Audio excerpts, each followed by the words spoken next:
This Sailrite Ultrafeed LS-1 excels at sewing heavier materials. So let's try this upholstery vinyl and see how it does.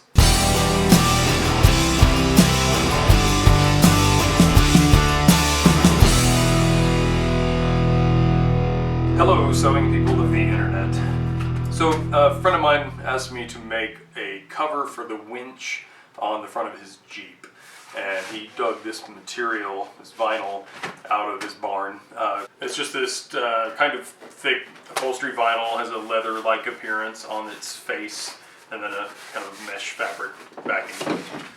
In this video, I'm not going to show you every detail of how I make this winch, because unless you happen to have the same winch, and I don't even know what winch it is, this won't do you any good. But I'll kind of give you an idea of the process that I went through to make this winch, and show you how the Sailrite LS-1 sews this upholstery vinyl material and why I think it's a great machine for this kind of material. So I took the dimensions my friend gave me and I sketched out all of the pieces that I need, and I'm going to mark those on the fabric and cut them out.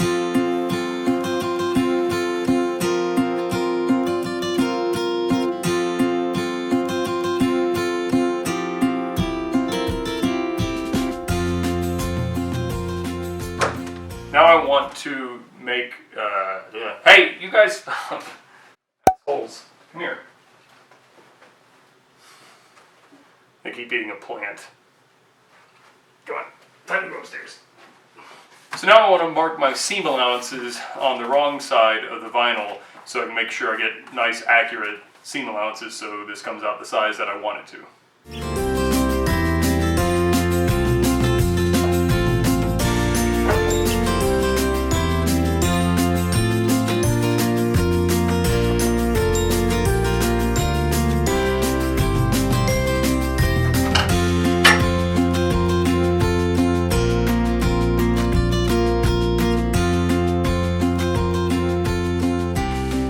It occurs to me that this might be a good idea to talk about seam allowances in case you don't know what the heck I'm talking about. I want this piece to be 8 inches wide by, I think it's 11.5 or 12 inches, I forget exactly, it doesn't matter for the purpose of this discussion. So if I want it to be 8 inches wide when I'm finished, I can't make it 8 inches wide to start because I need some material to be sewn to the other piece of material that this will be joined to.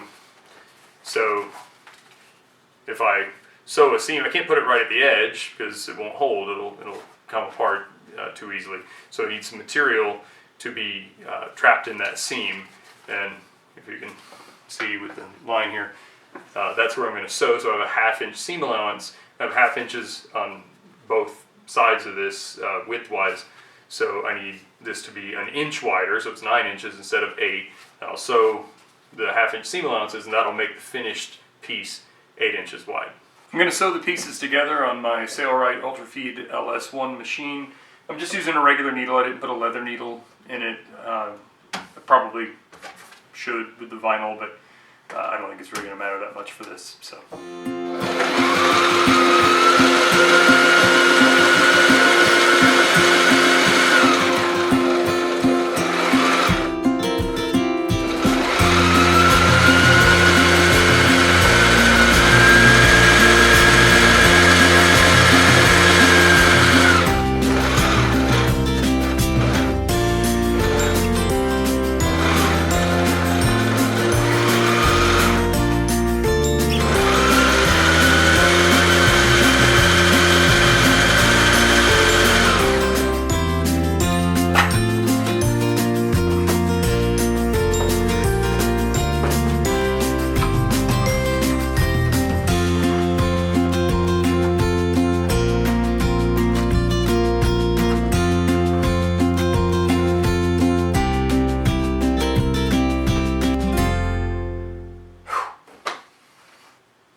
You know, it's really not helping.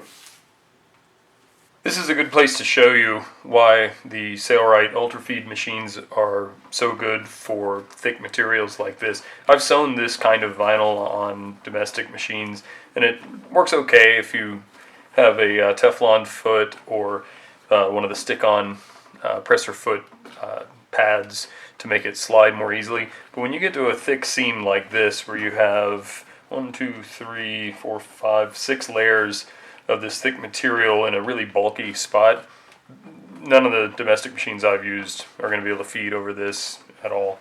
But you'll see this machine will feed this with no problem.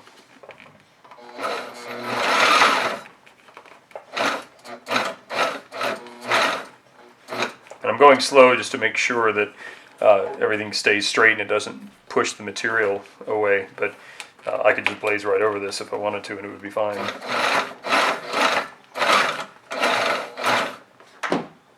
So there you have it, the finished product.